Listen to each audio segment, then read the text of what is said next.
สวัสดีครับสวัสดีครับพ่อแม่พี่น้องทุกผู้ทุกคนนะครับเนาะมาพอกันอีกแล้วครับทุกๆวันพุธวันจันทร์วันศุกร์นะครับจันทร์พุธศุกร์นะครับเนาะที่มาพอกันทุกๆวันจันทร์พุธศุกร์นะครับสำหรับลาวพัฒนาเนี่ยจะออกเฉพาะจันทร์พุธศุกร์นะครับเด้อลาวพัฒนาจะออก2 ทุ่มถึง2 ทุ่มครึ่งนี่แหละประมาณนี้นะครับเขาก็จะหูผลแล้วรับ2 ทุ่ม 25 นาทีนี่แหละของทุกๆวันจันทร์วันพุธวันศุกร์นะครับขอขอบพระคุณสมาชิกทุกท่านหลายๆครับที่แวะเข้ามาชมนะครับบ่ว่าเลขสิเข้าหรือเลขบ่เข้าก็มาให้กำลังใจกันตลอดทุกคลิปเลย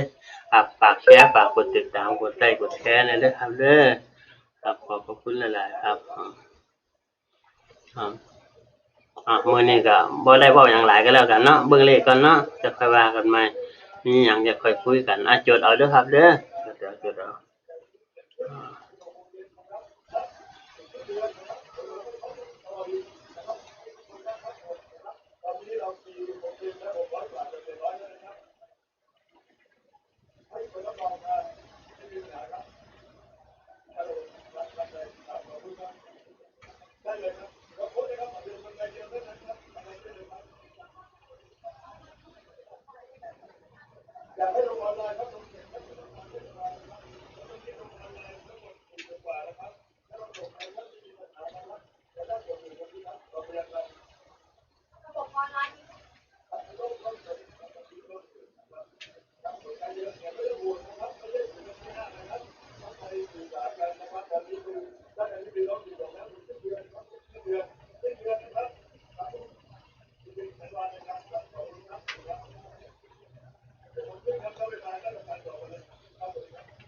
จดทันนะครับเนาะจดทันอยู่เนาะ